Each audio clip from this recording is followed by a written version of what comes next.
지난 주일에 믿음을 더하자라는 말씀을 드렸습니다. 여기서 더라는 말은 영어로 more라고 하는 말인데, 이 more라고 하는 말은 보태다 그런 이야기입니다. 기존에 있는 것에 더 보태다. 여러분의 믿음을 더 보태셔서, 그동안에 받은 은혜가 있으면 더 보태셔서, 받은 은사가 있으면 더 보태셔서 더 좋아지는 해가 되기를 주님으로 축원합니다. 제가 아산에서 전도사 시절에 강산교회라고 하는 조그만 시골 교회를 심한 적이 있는데, 강산교회는 지금 현대자동차 가는 길목에 있는 교회였어요.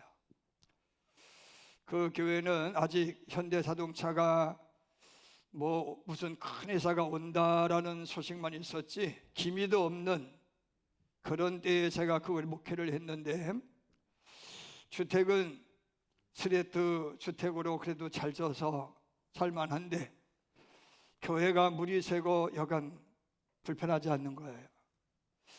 그래서 교회를 건축해야 되겠다 싶어서 이제 전도사 때에 저 지금 윤석전 목사님이 운영하는 흰돌산 기도원, 윤석전 목사님이 운영하기 전에 흰돌산 기도원에 가서 금식하며 기도한 적이 있는데, 어느 날 그곳에서 빡빡머리 중을 만났어요. 기도원에 중이 올라왔는데 이상하더라고요. 나이를 물어보니 제 나이랑 똑같아요. 그래서 당신이 어떻게 이곳에 오게 됐는지에 대하여 물으니, 어릴 적에 동자성으로 입적하여 지금까지 중노릇을 해왔는데 하나님에 대해서 알고부터는 더 이상은 중으로 살 수 없어서 목사가 돼야 되겠다라는 마음이 들어서 기도원에 와서 기도하게 되었다라고 하는 거예요. 그래서 제가 물었어요. 당신이 절간에서 발견한 부처와 하나님이 다른 점이 뭐냐? 라고 물었더니, 불도에서 말하는 부처님은 전지한 신이에요. 모든 것을 아는 신이다 그런 이야기예요. 우주 삼라만상, 인간의 생로병사, 인간의 흉어물에 대하여 잘 아는 신이라는 거예요. 그런데 그 알미, 돌을 닦으면 닦을수록 사람을 똥 싸게 하는 사실을 알게 된다는 거예요. 어린아이가 똥을 푸지게 싸놓으면 똥 싼 걸 알아요, 몰라요? 몰라요? 애를 안 켜봤네. 똥 싼 걸 알아요. 그래서 찝찝해가지고 칭얼거려요. 칭얼거리는 소리를 들으면 이놈이 똥 쌌는지 오줌을 지었는지를 엄마는 알아요. 아빠니까 모르는 거예요. 근데 문제는 뭐냐? 똥을 치워줘야 되고 지저귀를 갈아줘야 되는데 부처님은 갈아주지 못한다는 거예요. 알게만 하지 해결하지는 못한다는 거예요. 그런데 자기가 우연찮게 성경을 통하여 발견한 하나님은 태초에 천지를 창조하신 전능하신 신이에요. 그리고 인간을 창조하시고 태초를 창조하셨기 때문에 세상의 삼라만상을 다 꿰뚫고 계시고 우주까지도 초월하여 다 경영하고 운영하는 전지하고 전능한 신이라는 거예요. 기독교인들 역시도 하나님을 알고 예수를 알고 성령을 알면 죄인인 것을 알기 때문에 아이고 어찌할꼬 한다는 것이죠. 그런데 우리가 이 죄의 수렁에서 누가 나를 구원할꼬 라고 하면 하나님께서 아들 독자를 보내주셔서 그 문제를 해결해 주셨다는 거예요. 오늘 또 우리가 질병과 가난에 재앙과 재난으로부터의 구원을 열망하면 하나님은 천군 천사를 대동하셔서 내려오셔서 성령을 통해서 우리를 구원해 주시는 능력이라는 거예요. 기독교는 뭐냐? 알게도 하지만 해결도 하는 종교라는 거예요. 여러분, 이 사실을 믿으시를 주임으로 축원합니다. 여러분, 이거는 지식적으로 믿어지는 것이 아닌 거예요. 경험으로 믿어지는 것도 아닌 거예요. 그냥 어느 순간에 쑥 들어오니까 이거를 사도 바울은 믿음은 뭐라고 그랬다고 그랬어요? 선물이라는 거예요. 하나님의 선물. 하나님 우리에게 주시는 가장 좋은 선물이 뭐냐? 믿음인 거예요. 아브라함이 하나님으로부터 내가 시절한 땅으로 가기만 하면 너는 민족의 조상이 되고 믿음의 조상도 되고 이름은 세계 열방의 가장 유명한 유명세를 타게 될 것이고 너를 통하여 복이 대물림되는 복의 사람이 될 거다 라는 말을 듣는 순간에 아브라함은 그것을 믿었다는 거예요. 그런데 아브라함 믿음의 조상의 이유가 뭔가 하면은 아브라함은요, 지금 나에게 이런 명령을 내리는 당신이 누구냐고 묻질 않아요. 떨기나무 불꽃 가운데서 하나님이 만난 모세는 적어도 당신 이름 석자는 알아야 되지 않겠습니까? 이름만이라도 좀 알려주세요 라고 부탁을 하죠. 그때 하나님께서 나는 스스로 있는 자다 이렇게 말씀하셨거든요. 그런데 아브라함은 당신 누구입니까? 이렇게 묻지도 않아요. 묻지도 않고 그 말을 믿고 떠났다는 거예요.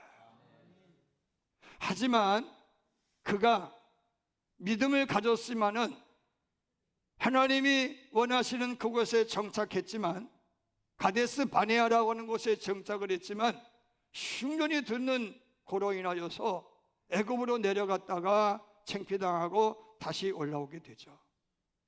그리고 15년이 흘렀어도 민족의 조상 되기는 고사하고 아들 하나도 없는 신세를 한탄하며 하나님 앞에 땡깡을 부려요. 저와 같이 어려서부터 같이 동거하고 같이 여기까지 동행한 몸종 아라비아 사람 엘리에스를 후사 삼기를 원합니다. 하나님이 아니다 이렇게 말씀하시죠.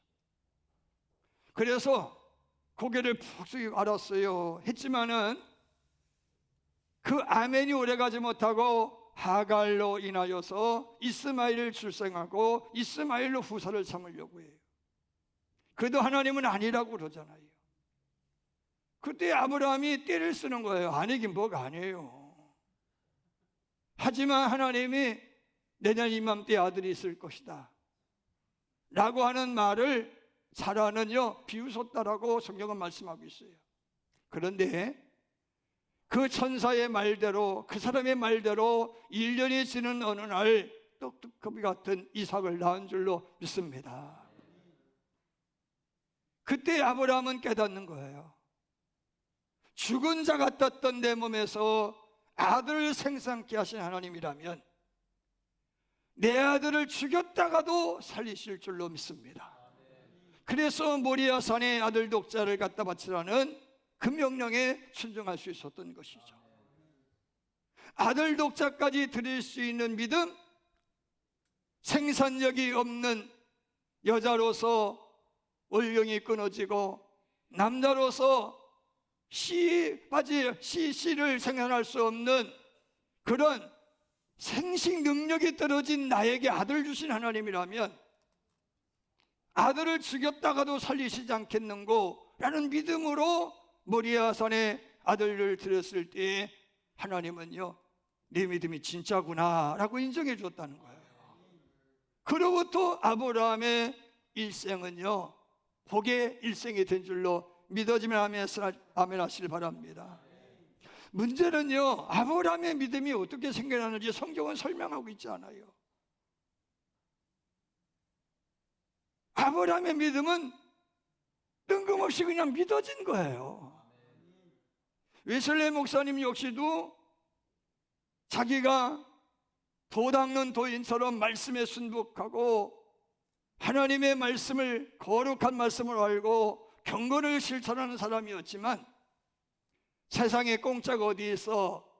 라는 것이 진리인 줄로 알고 공로 없는 구원이 어디 있느냐라고 생각하면서 애써서 사랑을 실천했다라고 하는 것이죠.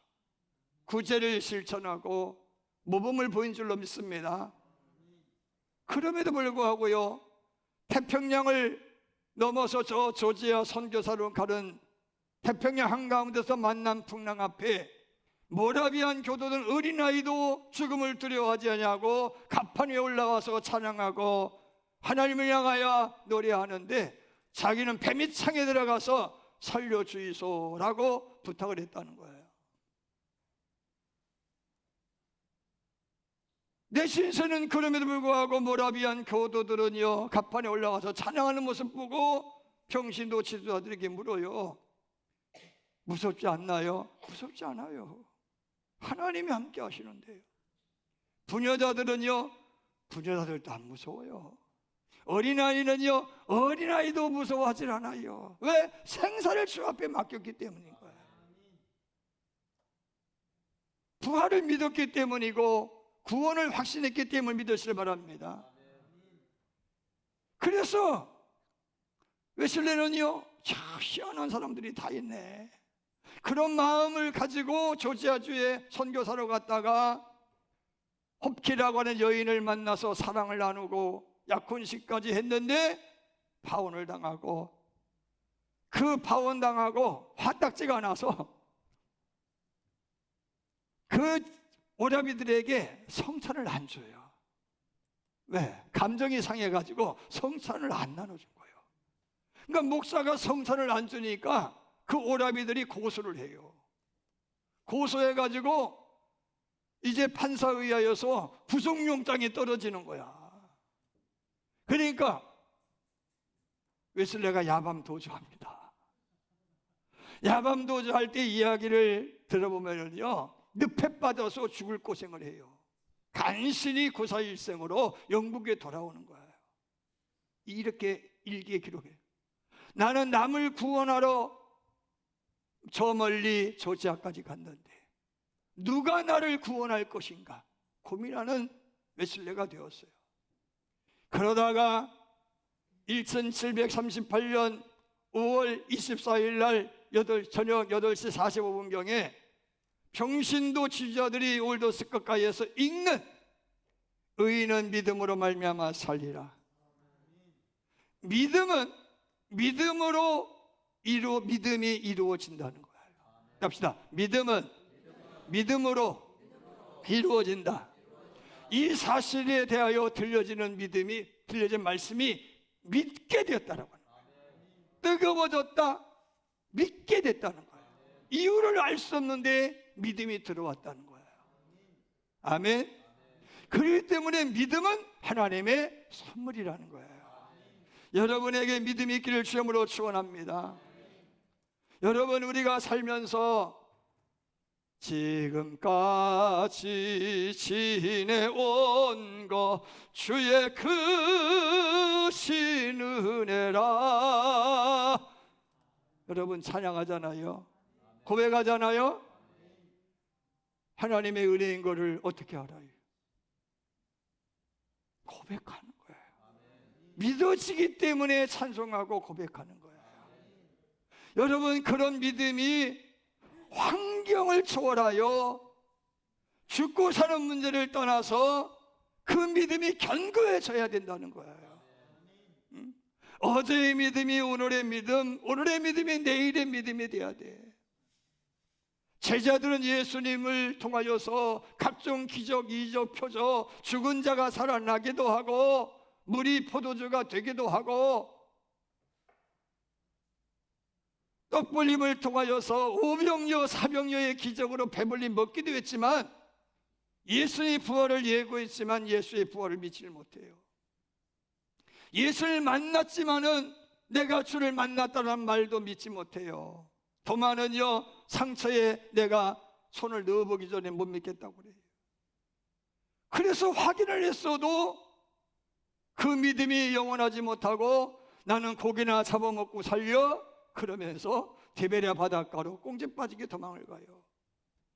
그곳에서 예수님이 내 양을 먹이라, 내 양을 치라, 내 양을 먹이라는 사명을 받들어 다시 예루살렘 올라와서 승천을 경험하고 승천 이후에 열흘 동안 마가다락방에 모여서 기도하다가 성령을 입었는데 그 성령은 믿어지는 영이야. 아멘. 믿어지는 영이었어요. 예수님이 나와 함께 하신다. 예수님이 나와 함께 하기 위해서, 영원히 너희와 함께 하기 위해서 내가 가는 것 보혜사를 너에게 주리함이라는 말씀이 이루어졌음을 깨닫고 담대함으로 두려움을 이기는 거예요. 생사를 초월해서 복음을 전하다가 순교자가 된 줄로 믿으시길 바랍니다. 여러분, 믿음이 없이 하나님을 기쁘시게 못해요. 믿음은 무엇으로 증명이 돼요? 순종으로만 증명이 돼요. 순종하지 않는 믿음은 거짓 믿음인 거예요. 척하는 믿음인 거예요. 여러분, 오늘은 덕을 더하자 하는 말씀에 답시다. 덕을 더하자.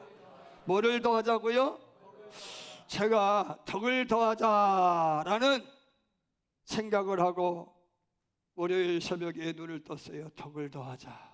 이 제목으로 설교해야지 싶었는데 갑자기 청바지가 잘 어울리는 여자, 밥을 많이 먹어도 배 안 나오는 여자, 내 얘기가 재미없어도 웃어주는 여자, 난 그런 여자가 좋더라. 변진섭이의 희망사항이 생각나는 거야. 한 번쯤 사내들이라면 그런 여자가 좋더라 생각 안 했으면 거짓말. 그렇잖아요? 왜 이런 생각을 했느냐 하면은 기독교인이면서 목사인 내가, 교인 여러분들이 생각하는 나는 그런 사람이 좋더라, 나는 그런 교회가 좋더라, 그거를 생각하기 위해서 하나님 주신 힌트죠. 가만히 생각해 보니까 어떤 사람이 좋을까? 어떤 사람인 세상 사람들이 좋아하는 사람이고 내가 좋아하는 교인이고 교인이 좋아하는 목사일까를 생각해 보니 산상수훈의 말씀대로 사는 사람들인 거예요. 어떤 경우에도 길과 진리와 생명이신 예수 그리스도의 가르침에 순종하는 교인, 남의 아픔을 보고 안타까워서 나눔을 실천하는 선한 사마리아인의 삶을 사는 교인, 범사에 양보하고 배려심 많은 교인. 제가요 지난 늦가을에 구졸추 구경을 그렇게 하고 싶더라고. 그런데 저 정읍에 구졸추 마을을 꼭 가보고 싶은 거예요. 그래서 늦가을에 구졸추가 시들어갈 즈음에 구졸추 마을을 갔어요. 왜 갔느냐? 몇 해 전인가 한참 된 것 같아요. 구졸추 마을의 유래를 TV에서 다큐로 본 거를 같아요. 어떤 귀촌한 여인이, 아주머니가 허구한 날 이곳저곳 뛰어다니면서 상감벽지 마을에 구졸추를 신고 다닌 거예요. 동네 사람들이 저 아줌마 뭐 하는 거야? 돈도 안 되고 쓸모짝 없는데 왜 구졸추를 신고 난리야? 그렇게 비난하고 비토했는데 그래도 구졸추를 심어요. 그리고서는 꽃이 피니까 이쁘잖아요.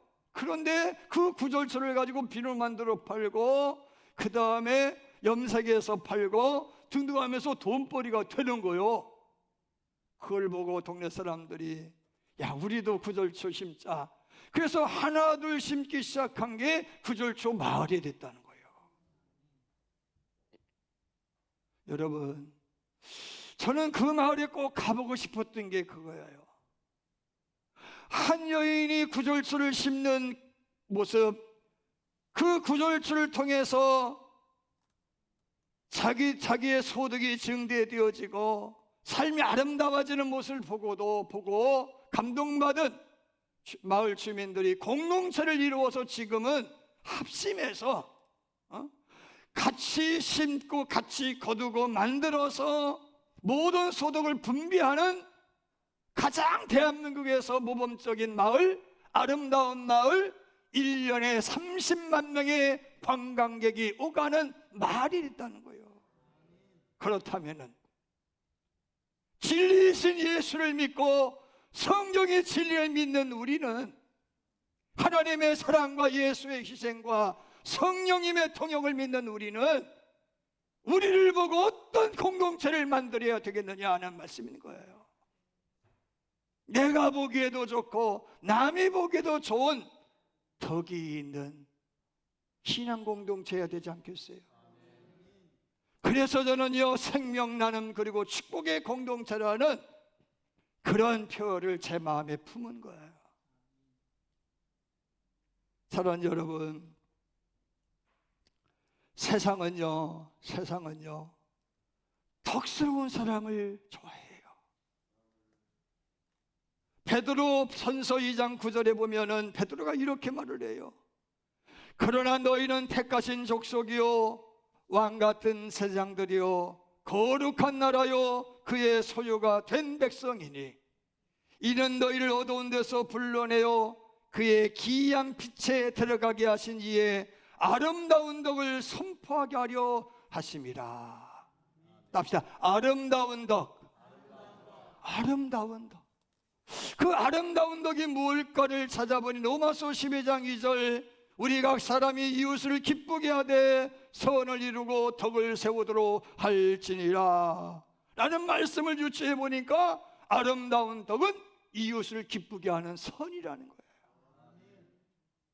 마치 선한 사마리아인의 선이 아름다운 덕이라는 거예요. 여러분, 바울은 덕을 세우라고 그랬어요. 덕을 세워라. 덕을 세운다라고 하는 이야기는 덕이라고 하는 집을 짓는다는 거예요. 그 집은 어떤 집이냐? 눈에 보이는 집이 아니에요. 눈에 보이지 않는 인격의 집을 말을 하는 거예요. 이 덕이라고 하는 것을 서양 철학으로 보면은 아레테라고 하는 이 헬라 사상인데, 아리스토텔레스는 이 아레테에 대하여서 도덕적 심성이라고 얘기를 했다. 태초로부터 비롯된 도덕적 심성. 저는 이 도덕적 심성이 뭘까를 생각해 보니 성령의 9가지 열매라고 하는 생각이 들어요. 여러분, 우리의 인격은 성령의 열매로 드러나야 되는 거예요. 하나님의 꿈이 나의 비전이 되고 예수님의 성품이 나의 인격이 되고 성령님의 능력이 나의 능력이 되게 하는 사람, 그 능력은요 나를 위해서가 아니에요. 예수님은 한 번도 당신을 위해서 기적과 이적과 표적을 행한 적이 없어요. 다 우리를 위해서예요. 아멘. 당신은 비난받고 욕먹고 침뱉음을 받고 멸시천대의 십자가에서 수치를 당했었지만 한 번도 욕지거리 한 적이 없어요. 한 번도 남을 탓해본 적도 없어요. 주님, 저들이 몰라서 그러오니 용서해 주옵소서. 70번 7번을 용서해 주거라 라는 가르침을 주신 분이 주님이신 줄 믿으시길 바랍니다. 덕이 뭐냐? 장자는 이렇게 말을 해요. 재주는 빨래줄에 걸린 속옷과 같고 덕은 장롱 속에 넣어둔 속옷과 같다. 재주란 높은 산들 바람만 스쳐도 대낮 하늘 밑에서 창피한 줄 모르고 오가는 사람들의 눈앞에서 한껏 나풀거린다. 머릿속에 연상을 해보세요. 속옷이, 빨래줄에 온 속옷이 바람에 막 휘날리는 거야. 장롱 속의 덕은 남의 시선을 피하여 그것을 입는 사람들에게 추위를 면하게 해주고 항상 기다리고만 해주려고 항상 기다리고만 있을 뿐이다. 좋은 일을 했다 하며 생생내는 것은 무슨 꿍꿍이 속에 있는 것을 말하는 것이므로 무사람들의 고마운 마음을 얻지 못한다. 덕이 뭐냐? 남의 고마움을 느끼게 하는 게 덕이라는 거예요. 재주를 뽐내는 게 덕이 아니라는 거예요. 자기에게 있는 재주로 남을 은근하게 은밀하게 오른손이 하는 것을 왼손이 모르게 남을 도와주는 게, 남을 따뜻하게 해주는 게 그게 덕이라는 거예요. 덕은 마음을 가볍게 하고, 덕은 입을 무겁게 하고, 덕은 귀를 두껍게 하고, 덕은 눈을 밝게 한다. 그리하여 못 사람들로부터 참 고마운 마음을 얻게 하는 것이고 덕이니라. 사랑하는 여러분, 성경에는요 재주 자랑하다가 창피를 당한 사람이 기록되어 있어요. 다윗이 왕이 되어졌어요. 왕이 되고 한 15년, 7년이 지났는데 7년이 지났음에도 불구하고 통일왕국을 이루지 못하고 사울의 아들이었던 이스보셋을 왕이 되어가지고 이스보셋을 왕으로 섬기는 아브넬과 이 기브온에서 전쟁을 하게 되는 거예요. 마하나님의 싸움, 전쟁을 하게 된 거예요. 마하나님 전투에서 전쟁을 하다가 이 아사일이라고 하는 장군이 있었는데, 아사일은 요압 장군의 둘째 동생이에요. 그런데 들로로처럼 빠른 발을 가진 사나이야. 그래서 걸음이 빨라, 달리기를 잘해. 전쟁을 마하나면서 하다가 아브넬이 요압의 군대에 밀려가지고 퇴각을 하는데 아사엘이 아브넬을 뒤쫓기를 시작하는 거예요. 왜? 걸음이 빠르니까. 막 뒤쫓는 과정 속에서 아브넬이 이렇게 말을 해요. 아사엘아, 너는 왼쪽으로나 오른쪽으로 가서 청년 하나를 붙잡아 그의 군복을 빼앗고 그곳으로 면을 세우고 그만둬. 왜? 아브넬을 창술에 능한 장수였어요. 나랑 싸워본들 내가 너를 죽일 수밖에 없어. 그러면 내 형이 내 친구인데 면이 없잖아. 무슨 말을 할 수 있겠냐. 그러니 여기서 그만둬, 적당히 해 라고 이야기를 하지만 자기 빠른 발을 믿고 열심히 추격하다가 아브넬이 뒤에서 창을 팍 찌르니까 속도를 이기지 못한 아사엘이 그 속도에 의해서 창에 찔려 죽어버려요.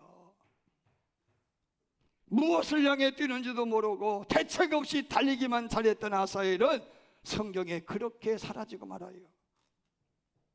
여러분, 저나 여러분은 재주 믿고 설치면 안 된다는 거예요. 반면에 사울은요, 사울왕으로부터 쫓길 때 가드와 아기스에게 망명을 해서 시글락이라고 하는 도시에서 시글락 주민들과 함께 시글락 영주가 되어져서 이제 살고 있는데 아말렉을 쳐부수는 거예요. 전쟁터에 오가는데 어느 날 아말렉군을 쳐부수고 왔는데 또 다른 아말렉군이 성에 침략을 해서 부녀자와 처자식과 모든 것들을 다 약탈해가지고 사라지고 말았어요. 그의 군대가 당신 때문에 우리가 이끌당해서 우리 처자식이 살려내, 그러면서요 돌팔매질로 죽이려고 하는 거예요. 그때 다윗이 하나님 앞에 무릎 꿇고 물어요. 하나님, 어찌하면 좋아요? 제가 아말렉군을 뒤쫓아가면 잡겠습니까? 때려잡을 수 있겠습니까? 그래, 때려잡을 수 있어. 빨리 가라. 그래서 그 아말렉 군대를 추격하게 된 줄로 믿습니다. 추격의 과정 속에 가다 보니까 부솔이라고 하는 시냇가를 만났는데 부솔 시냇가에 넓더란 바위 물가에서 200여 명의 병사들이 더 이상은 안 돼요. 힘들어서 못하겠어요. 라고 나자빠진 거예요. 할 수 없이 정예부대만 데리고, 다윗이 이 정예부대만 데리고요, 할 수 없이 추격을 하다가 아말렉 소년 하나를 사로잡게 된 줄로 믿습니다. 그 소년을 통하여서 알아보니까 아말렉군이 지금 어디에 있는지를 알게 되는 거예요. 할렐루야. 그래서 그 소년 때문에 아말렉을 급습해가지고 처자식도 구명해 오고, 그 다음에 모든 빼앗겼던 가축에 그들의 가축까지 보태가지고 많은 전리품을 가지고 돌아온 줄로 믿습니다. 그런데 문제가 생겼어요. 그 많은 전리품을 어떻게 나누냐는 거예요. 부솔 시내까지만 갔다가 지쳐서 싸움지를 못한 그들에게 줄 필요 없다는 거예요. 그때 다윗은 이렇게 설명해요. 여보시오, 동료들이요, 이 전쟁의 승리는 하나님이 주신 겁니다. 우리가 전쟁에 능해서 얻은 승리가 아니고 하나님 이기게 하신 것입니다. 저들이 마지막까지 전투에 참전하지 못한 것은 기력이 쇠였기 때문이지 충성심이 모자라서가 아니지 않습니까? 똑같이 나눕시다. 그 똑같이 나누어 준 줄로 믿습니다. 여러분, 이게 덕장인 거예요. 할렐루야. 여러분, 용장보다 덕장에게 사람의 마음이 기운다는 거예요. 사랑하는 여러분, 막달라 마리아는 300데나리온의 향유값을 예수를 위하여 쏟아붓고도 자랑하지 않아요. 그런데 가룟 유다는, 돈을 너무너무 사랑하는 가룟 유다는요, 그 돈 훔쳐갈 요량에 팔아서 가난한 자에게 주었으면 더 좋지 않겠냐? 이런 명분을 앞세우고 합리적이냐 비합리적이냐를 따지는 거예요. 그때 예수님이 뭐라고 그래요? 그녀를 가만두거라. 그녀는 나의 장래를 위하여 가장 귀한 일을 하였느니라. 그가 한 일은 내 이야기가 전해지는 곳에서는 그녀의 행함도 전해지리라. 할렐루야. 여러분, 덕은요, 뽐내지 않는 거예요. 고사에 천재불용이라는 말이 있어요. 천재불용. 머리만 좋고 덕이 없는 사람은 쓸모자가 없다는 말이에요. 어느 날 공자님이 수레를 타고 길을 가고 있는데 아이가 흘고로 성을 쌓고 있었어요. 얘야, 길 좀 비켜주겠냐? 근데 이름이 꿈쩍도 않고 성을 계속 쌓는 거네. 얘야, 길 좀 비켜줘. 얘가요, 정체가 일어서더니, 어르신, 수레가 지나가도록 성을 비켜야 됩니까? 수레가 비켜가야 됩니까? 공자가 할 말이 없어요. 야, 이놈 기특하네. 똑똑하구나. 이름이 뭐냐? 황태기호입니다. 나이는 8살입니다. 8살 나이야. 아주 기특해 보이니까, 얘야, 내가 다른 질문 하나 해도 되겠니? 예. 너 바둑 좋아하니? 바둑이요? 군주가 바둑을 좋아하면 신하가 한가롭고, 선비가 바둑 좋아하면 학문을 닦지 않고, 농사꾼이 바둑을 좋아하면 농사를 하지 못하니 먹을 것이 풍족하지 못하게 되거늘 어찌 제가 바둑을 좋아하겠습니까?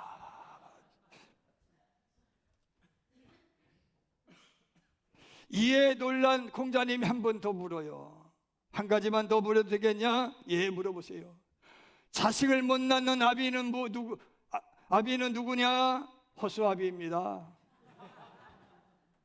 연기가 나지 않는 불은 뭐냐? 반딧불입니다. 고기 없는 물은 눈물이죠. 야, 여러분 모르잖아. 그렇게 대답을 하니까 얼마나 정말 기특해 보였겠어요. 그런데 아이가 펄떡 일어나더니요, 제가 한 말씀 물어도 되겠나이까? 그러는 거예요. 그 물어봐라. 어르신, 몹시 추운 겨울임에도 불구하고 모든 나무들은 잎이 말라 있는데 왜 소나무는 청청합니까? 공자가 한참 생각하다가 속이 꽉 차서 그런 것 같구나. 그런데 대나무는요, 할 말이 없는 거지. 야, 그러면 사소한 거 묻지 말고 그것 좀 물어봐라. 하늘의 별은 몇 개입니까? 땅에 사는 사람은 몇 명입니까? 그거 너무 어렵구나. 사람이 눈썹은 몇 개요? 이런 대답을 주고받는 중에 이 아이를 제자 삼고 싶은 마음이 불같이 타올랐어요. 근데 잠깐 생각하더니 아이에게는 체주는 비범한데 덕이 없구나 싶어서 제자로 거두지 않았다는 거예요. 중요한 것은요, 그 이후로 중국 어느 고사에나 역사의 실록에 이 아이의 이름이 없다는 거예요. 저는 생각해 봤어요. 나는 이 아이의 질문과 대답에 대하여서 덕이 부족한 것을 못 찾겠는데 왜 공자가 덕이 없다고 이야기했을까를 생각해 보니 이런 생각이 들더라고. 이 아이의 질문은 골탕 먹이려고 하는 질문이다. 알고 싶어하는 질문이 아니라 골탕 먹이려고 하는 질문이구나. 자기를 뽐내려고 하는 질문이구나. 그런 생각이 들었어요. 하늘의 별이 몇 개입니까? 땅의 사람 몇 명입니까? 눈썹이 몇 개입니까? 여러분, 이런 질문은 알려고 하는 질문이보다 골탕 먹이려고 하는 질문이 아니었나, 그런 생각이 들더라고. 그래서 재주는 있는데 덕이 없구나, 그런 생각을 하지 않았는가 하는 생각이 들더라, 그런 말씀인 거예요. 여러분, 상대방의 약점을 뒷구리로 설려고 하는 것은 부덕이요. 아멘이 없네. 부덕이요. 상대방을 높여주는 것은 미덕이에요. 여러분, 부덕의 사람 되지 마세요. 미덕의 사람이 되라는 거예요. 프랑스를 대표하는 수학자이며 철학자인 파스칼은 지혜가 깊은 사람은 자기에게 무슨 이익이 있을까 해서, 또는 이익이 있음으로 해서 사랑하는 것이 아니라 사랑한다는 그 자체 속에 행복을 느낌으로 사랑하는 것이다. 덕스러운 사람은요, 행복을 누리기 위해서 봉사하고 헌신하고 사랑하는 거예요. 민들레 9가지 덕 구독을 하시나요? 모르시잖아요. 알려드릴게요. 시간이 좀 갔습니다만, 민들레의 구독, 여러분 유튜브 치면 다 나와. 첫 번째, 우리의 선조들은요, 서당들에 흰 민들레를 심어놓고 집마당에 흰 민들레를 심어놓고 9가지 덕을 상기했다는 거예요. 첫 번째, 짓밟혀도 죽지 않고 살아나는 끈질긴 생명력의 인덕을 생각했다는 거예요. 두 번째, 뿌리를 자르거나 뿌리가 뽑혀 마른 뿌리라도 땅에 심고 기다리면 싹이 돋는 것을 보고 역경을 딛고 일어서는 강덕을 생각했다는 거예요. 강인한 의지를 생각했다는 거예요. 셋째, 임나는 순서에 따라 꽃대가 나와 꽃이 피고 지는 것을 보고 예덕을 생각했다는 거예요. 장의 유서를 생각했다는 거예요. 넷째, 무치거나 김치를 담아 먹기도 하고 각종 약재로도 쓰이는 것을 보면서 나도 저처럼 쓸모 있는 인간이 돼야 되겠다는 용덕을 생각했다는 거예요.